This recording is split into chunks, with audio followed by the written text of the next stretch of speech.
Welcome to welcome Nice, to Bob. Bourbon Nice. with Hey, Bob.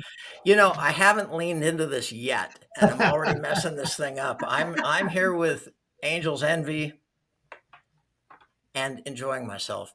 I'm here also with Alice Alvey of United Home Mortgage. What ends up on her desk is training and education things, and Ray Sneitzable, CEO of Loan Risk Advisors, compliance attorney extraordinaire, and is well versed in all the topics we're going to hit today.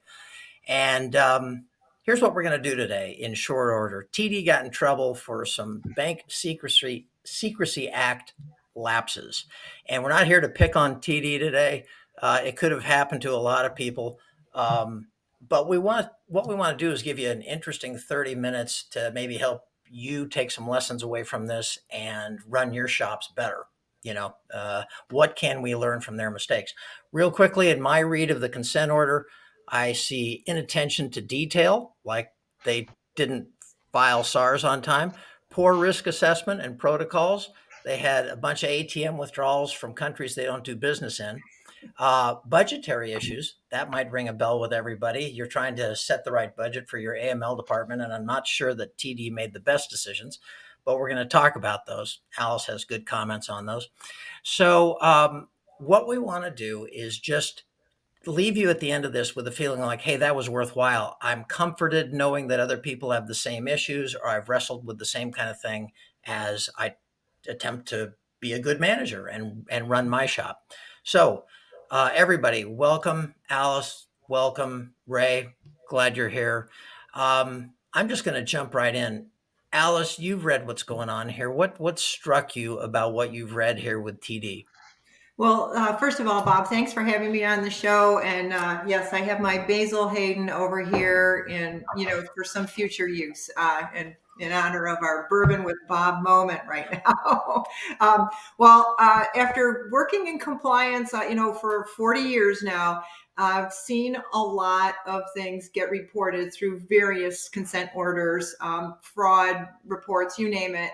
And this one is egregious in the way that it comes across in the consent order. And I think the number one thing that started to jump out at me was really just the lapses in, where was internal audit?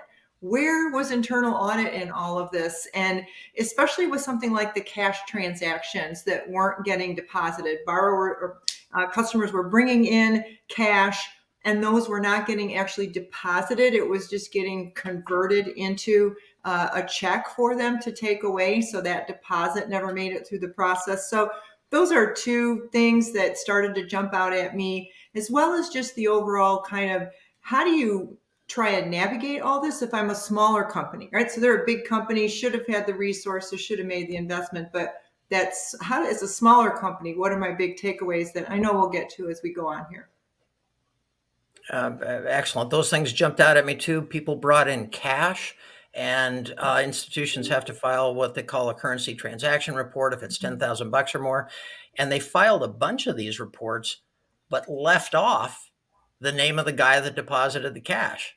I mean, that seems like an intentional, like too cute by half in filing a currency transaction report. We didn't say who made the deposit. Um, Fertile ground for conversation. Alice, thanks. Ray, what jumped out at you? Oh, come on. We know TD Bank was railroaded. I'm kidding. I'm kidding. To some degree. And by that, I mean, and we've talked about this, we all know this, consent orders don't give us all of the details, all of the facts. Sometimes they get to highlight the elements that the review or the examiner found interesting, but in the real world, sometimes it's hard to address. Now, I'll be honest with you, looking at the consent order, and a number of things, even if they're half truth, okay, it's hard to say that TD Bank was fully railroaded. It's not nearly the case, but we don't know everything about what really happened, when it happened, the decisions that were made. Maybe half of these were bad, and the other half were just at the time they were good choices, like we all do in risk management. These were choices that we had to make given the time and resources we had at that moment, with the knowledge that we had. So, we made a decision, we went with it, and sure, hindsight being 2020, someone comes in and says, "Hey, in that instance, when this transaction happened, you missed it." It's like, nah, I got everything else right. It's very hard to manage that. I'm not saying that again, TD Bank did everything correct here. I don't really know all the facts. We do see what's in here. It's hard to say that a bank doesn't have the resources to handle this. Where when you talk to non-bank lenders, which I often do, which are my clients, they don't necessarily have the resources. It's a whole different thing. So my caution here is to look at this, and we see some commonalities in these things about management wasn't made aware. The management was made aware but didn't make it a priority. The manager of BSA didn't make it a priority.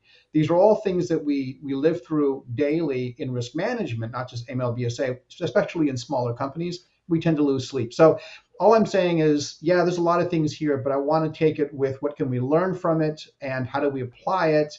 Obviously, I don't want to hammer TD Bank necessarily here, but those are the kind of things that come to mind for me is what really So happened. in a world of limited resources, we all have limited resources, and our resources might be more limited now than they were 2 years ago. Um, what does good management do? Alice, you've got this responsibility to adhere to BSA and a bunch of other things as well. Um, here's It's not a facetious question. What do you want in the paper trail? What do you want as evidence of your thinking when an auditor comes in and checks what you've been doing? How do you manage scarce resources to manage well?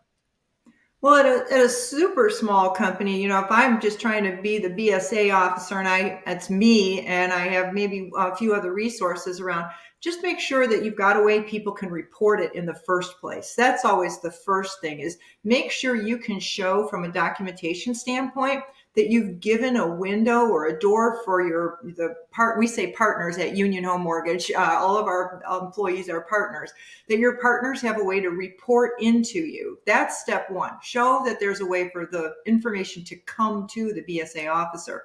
Then from there, even as a small company, you're collecting it, I'm tracking it, and you can make simple notes that line up with your risk for your company, and as well as line up with what are the circumstances of that case. So just making notes and showing that you have an escalation policy, that you've escalated it properly. There's just some really basic fundamental things you've just got to have that even Excel can manage. Now, when you get as large as a TD Bank, now you've got to have IT people. It's very data driven. You're dealing in large volumes, and that's a very different discussion on how to manage it and what to look for. There was a thing that was in the order. It struck me as an interesting point, and that was they kind of got busted for hiring people with no anti-money laundering experience to work anti-money laundering.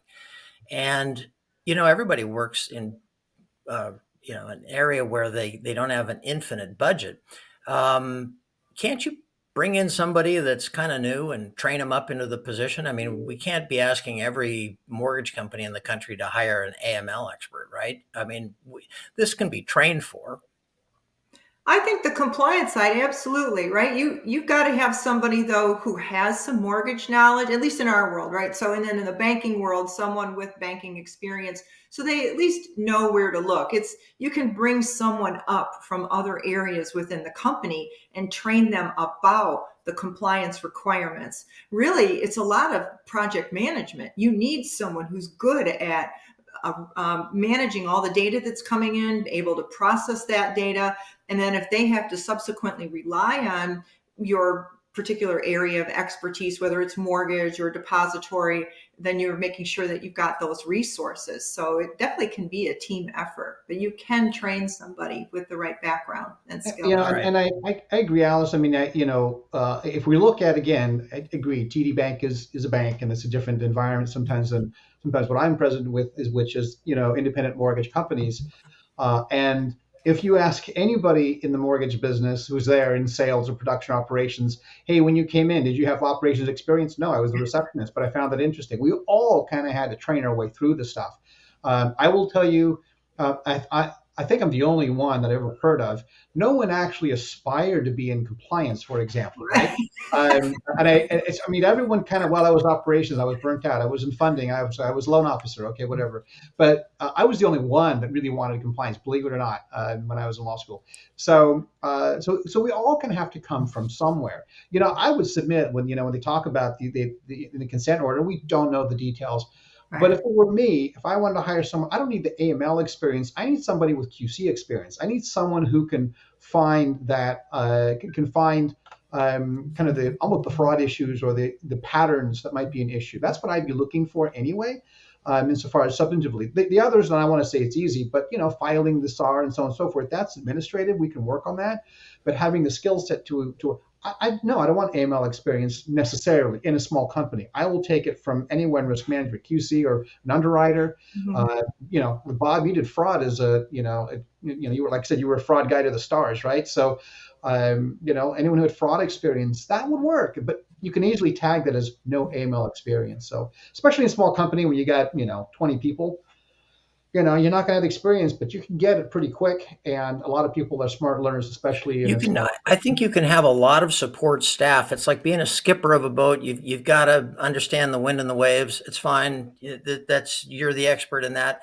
You can have people pulling your lines for you and crewing that help you, and they're indispensable, but they don't have to be the expert. I've hired people before in my investigation company that um, thought either everybody was a crook or everybody was an angel, and neither of those two expressions are true. You do need people. I joke, I say, if you want to learn to fight, take a lesson from the guy with the scar. You've got to have somebody who understands the risks that are faced by loan originators, because we get pushed. We get pushed by those who send us business to do things maybe we don't want to do, but we don't have bags of cash. If we're not a depository, we don't face that kind of thing that TD faced in this case, where somebody's really virtually coming in with bags of cash. Mhm. That needs to be trained for and can be trained. So you don't need to hire experts. You can bring them along. I would agree. Yeah, I agree. Ray, when from your perspective as an attorney, when you're looking at this stuff, I mean, we say that if it's not written down, it doesn't exist. Alice, you'll back me up on that on an audit. You Yeah. can't say you trained people. You got to Right. prove that you trained people. If it's not written down, it doesn't exist. Talk a bit about that, Ray, from an attorney's perspective. What do you want to see in writing, and what do you not want to see in writing? I don't know. That's a trick question. I will never say publicly that I don't want to see things not in writing. That would be a wrong thing to do. I would never say, for example, if you suspect something and it might be internal, blast an email. I would never say don't send that because that wouldn't be proper for evidentiary purposes. But use common sense. So, but at the end of the day, I do believe that sometimes you have to be discretion. You have discretion is got to be applied, of course. But I'm a strong believer. Otherwise, things need to be documented in your processes. Now, I will say in this order, there were a number of things that were apparently documented, the emails, so on and so forth, about why they didn't get why they didn't. Well, there was evidence they didn't put things in place they were supposed to. For example, technology wasn't working and that took too long, and so on and so forth. So when it comes to a loan level issues, of course, I would like to see things documented, particularly in an AML situation. Um, well enough and keep it confidential. So I used to, as an auditor, and Alice, you might appreciate this. I remember this when I was doing auditing at the loan level. Um, Mind you, this was before technology. So we had, you guys remember the old con log, right? The paper con log and the pretty much the left side of the file. Yeah. And I would read that to see what happened. And if, as an auditor, if I had to get up to find out what happened, then then you really lost. In other words, the communication wasn't strong enough. Again, you need to be intelligent about what you write, and what you're saying in there. You should represent it well and be brief about it, which not always easy for me. But represent what's going on well enough. Don't overstate it. But I'd like to have it documented in the file in that context. But And you when it, want I'm gonna translate for the audience that's young enough that they don't understand paper files on the left side of the file. I'm right. gonna translate. yeah, When you're originating a loan and somebody gives you bank statements that show a bunch of NSF charges, those end up on the left side of the file. They stay out of underwriting. We'll verify your assets somewhere else, but we're not giving those to the underwriter. That is classic left side of the file stuff. It's the stuff you weren't crazy that underwriting see. right, and then fair enough, Bob. Kind of the theme we're saying here. It wasn't as if we destroyed the evidence. It was a Ooh, matter of we it's put it right we put there. it somewhere else that we acknowledge it wasn't relevant. That was the intent, right? I mean, people could see it if they want, but it was not the intent. We looked at the right side of the file, which is what really worked we'll work the numbers and so on and so forth. So that answer your question, though, I'm always a believer of we need the documentation, the information. I think you have to practice discretion. What you do put down and how you say it. I do believe things can be misunderstood very easily and put things out of context if you're not careful. So I've seen that happen many times, which is why, as Bob knows, I overwrite things, especially my emails, to make sure, Bob, you understood 3 o'clock Pacific time meaning where I live. I'd be very clear about that. He rolls his eyes and he drinks more bourbon, but that's how we do it, Bob. Well, and as we say, you've got to look at all 8 sides. How many times have you looked at a file and maybe on the surface, the way it was documented looks like, oh, the loan officer is definitely involved in this situation. But the reality is once you start investigating, you find out, okay, no, it wasn't them. It was someone else. It was this other set of circumstances. So it takes time to do that. And you're not going to write everything down that you find out through that investigation. Like you said, Ray, you've got to know that's part of the art of Right. being Absolutely. good at internal audit, being good at documenting what your AML, what your research was to get to, did I have to file a SAR? Correct. And that is an art that someone has to be taught. I once had an instance where I think I wasn't sure if the loan was performing, and the investor bought it back at a client, and they suspected that the borrower doctored up their I think it was a pay stub or something like that. So okay, did we file the SAR or not? You investigate it. So I actually called the borrower and I said, hey, your pay stubs look like they've been doctored up, and she said, well, they are. It's like, oh crap! There was nothing in Here's the funny thing. There's nothing in the rule book for us, the playbook, that says what do you do when the person admits that it's fraud. Like I don't know what to do now. It was a weird thing. So we took care of it. We whatever we had to do.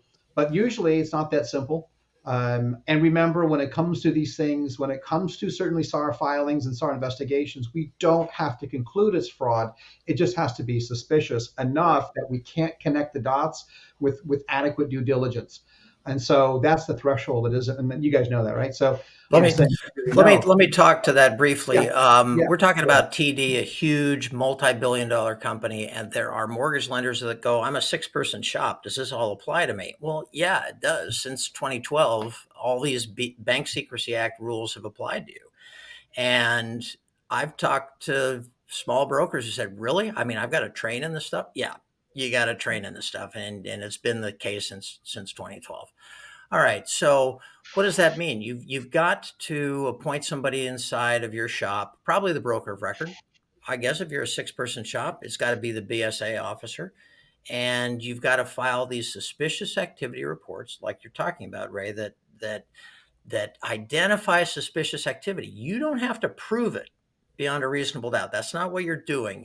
You're alerting FinCEN, the Financial Crimes Enforcement Network. It's a little part of the U.S. Treasury Department. It's several hundred people within U.S. Treasury.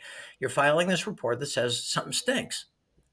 It stinks, and they appreciate law enforcement when they look at your SARs. Appreciate speculation. I think this guy's involved. I think that guy's involved. It looked like it came through a builder or a realtor or somebody, you know. When I was originating, there was a CPA above a local bar called Silky Sullivan's. And this CPA for $400 would give you tax returns for any year and pay stubs and everything you needed. And every realtor in the area knew for $400 you could get these guys qualified. Well, if you suspect that realtor's involved and that realtor's involved, you can file a SAR that speculates as to all those things. And they're absolutely confidential. You can't get in any trouble for reporting your speculation. And frankly, talking to law enforcement that I've talked to, they appreciate your speculation. This is your expertise. You guys are the experts in mortgage fraud, right, Alice? I mean, they appreciate you and your guidance. Well, and you want to, well, the whole point is that as an industry, we're in this together to stop mortgage fraud. It costs us a ton of money. You don't want to have loans that end up being a repurchase coming back to you because the agencies have found the fraud, or the correspondent that you sold it to even is saying, hey, this is fraud. You got to buy that back, even if you are a small shop. So, we have to make sure that as an industry, we're sticking together because these perpetrators hop around. You think they stopped at TD Bank? Well, once TD Bank got busted and all their connections are out, they're looking for another place to go set up shop and do the same thing. So FinCEN is that central point of record for us to stick together and help stop these, any kind of large racketeering that's going on. It's difficult, and it doesn't mean FinCEN's going to do something with it just because you file the SAR. I think that's the other thing that makes BSA officers a little nervous. Oh my gosh, does that mean the police are showing up at their door just because I said so? That's not the way it works. So they will look and compare in their records and make decisions from that point. Let me make 2 points about SARs. One is they're totally confidential. Don't ever tell the subject of an investigation that you're going to file a SAR. Don't do that. It's just off limits.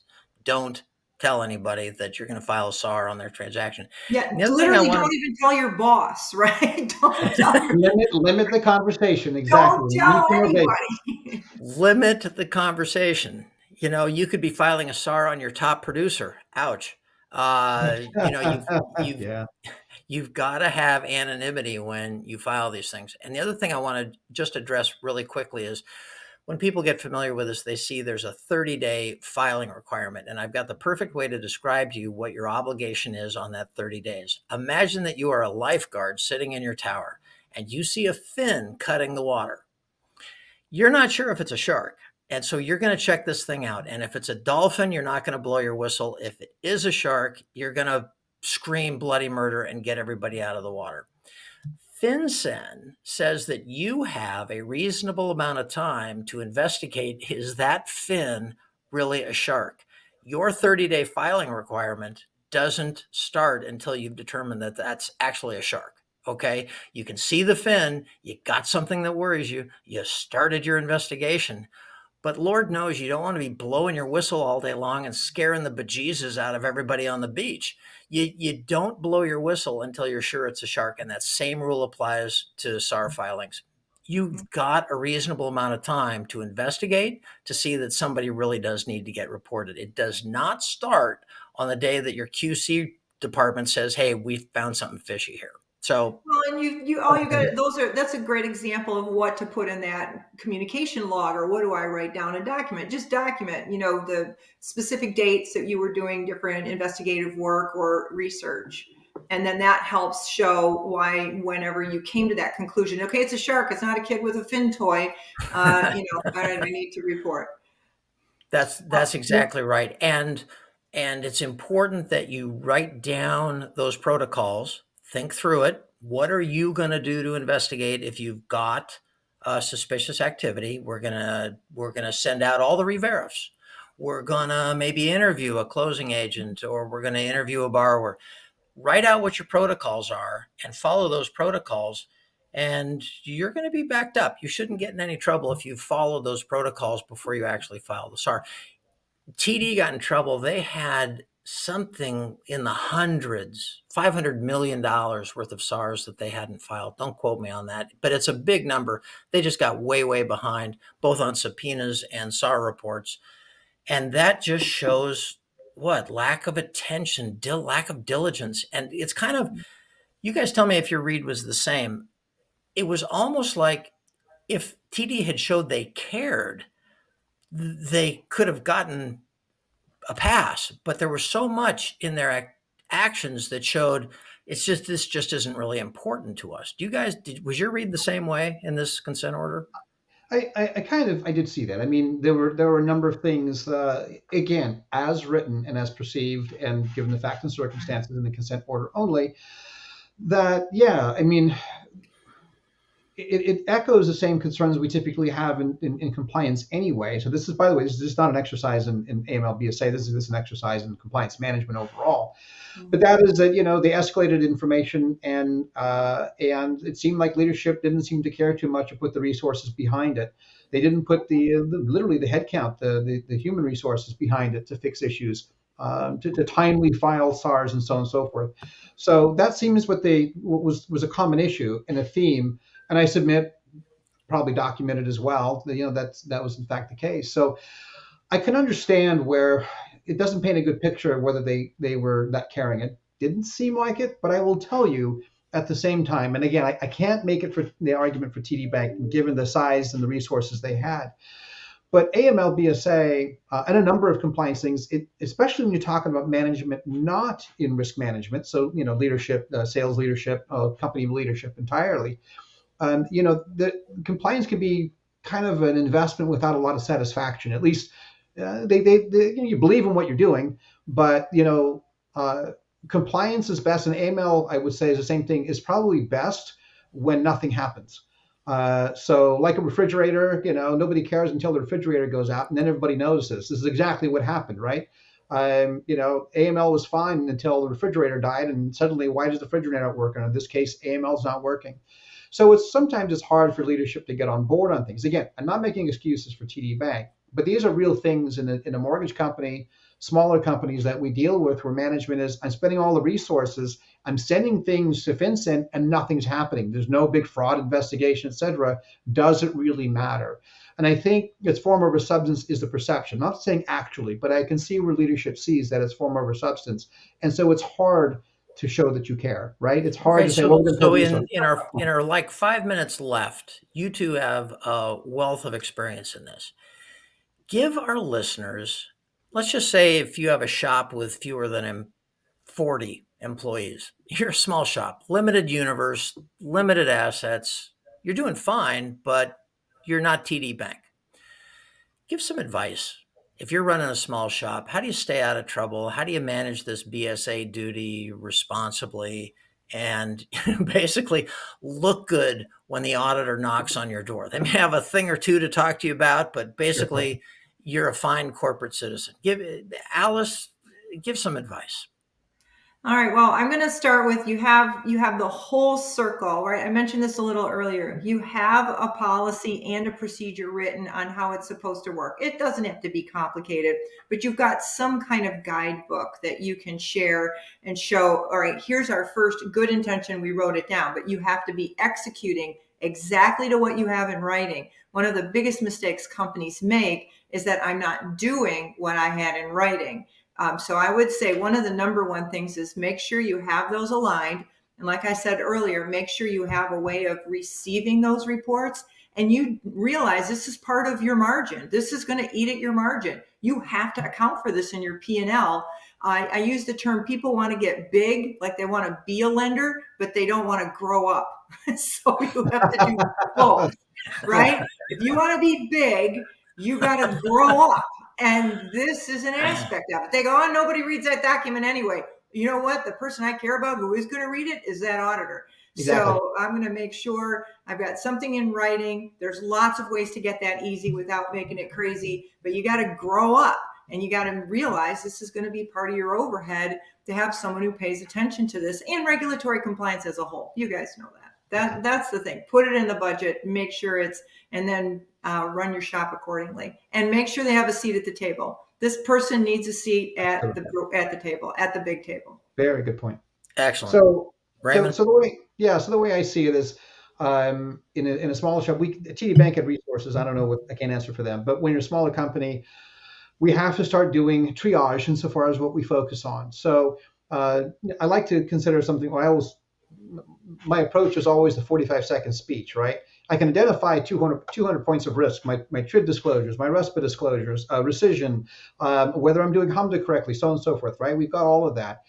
Start being prepared to get your 45-second speech about what's going on with each of them and what you're trying to do to address them. You don't have to solve everything, just that you've noticed it and addressed it.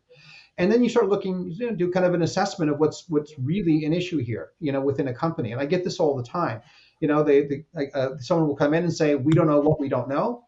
And I start going down the list and really assess the top priorities. And for me, a top priority, this is how I prioritize. The first thing is consumer harm. Are you doing something that has actual consumer harm? Not getting the disclosures, whatever it is, right? The second one is, are you doing something where you can't sell your loans? So maybe not consumer harm, but you can't sell your loans. That's a risk as well, right? And then ultimately you go down the line as to whether it's a consent order that you might be subject to if you don't get this right. And you finally get down to a point based on experience, this one's not that important. And I say that not that certain risk is never important. What I'm saying is I got 5 resources and 1,000 issues. I got to deploy them correctly. Prioritize correctly. I think that's what's important. When it comes to AML BSA, I think the biggest gap I see is we can put and Alice, you make a good point. I think the policies procedures are exactly what you have to put in place. But we have to let people know that it exists. And what I would find is if I walk into a shop and ask a loan officer or an underwriter, hey, when you see suspicious activity or some kind of fraud, what do you do? Oh, I don't know. Well, okay, if the frontline people don't know how to escalate, you've already lost the argument. Your 45-second speech is tanked.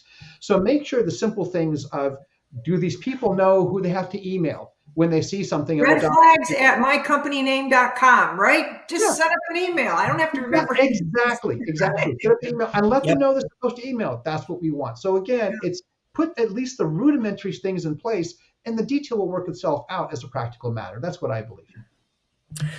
Very, very important. Great last point, Ray. There's a matter that we've followed. We all know about it. There was a bigwig with the MBA who decided that he was going to break bad when he was in his 60s and wired a bunch of money to himself and ended up with a 20-year sentence. And it struck me at the time when he did that, which lower level employee would have had the brass cojones to tell the boss, I'm not wiring that money for you. Basically, Yeah. what he did was he took escrow accounts and wired them to a builder. He was getting his custom home built, and he was dipping into people's payments and wiring that. If you don't have protocols in place that stop even the bigwigs from doing that kind of thing, there's no frontline person. There's no person who's been with you for 3 months and he's, a young junior employee that's going to tell the boss, I'm not going to wire those funds. You have to think about and put into place all of the P&Ps that are necessary to run a good organization. And unfortunately, that involves that uncomfortable conversation. How do we stop the chief from behaving badly? Yep. That's got to be part of your P&Ps. It's just a weird question to ask, but in this particular case, this executive is going to spend his twilight years behind bars in orange, and it's just not my color. So I Yeah. can't do that. Well, Um, everyone needs a CCO, a chief courage officer, someone who has the courage to say this isn't right and we got to do something about it. it's a good position. I wish it existed, Raymond. Yeah, right. Um, Exactly. Alice, Ray, you guys with your wealth of experience, I think have just added so much to this conversation. I think everybody who listened to this today got something out of it. Hopefully, it gives them comfort as they are running their own organizations, that they're doing it well, asking the right questions, and documenting the right things. So, thank you guys both for participating. Look forward to doing more. Thank you, Bob. Uh, Thanks, guys.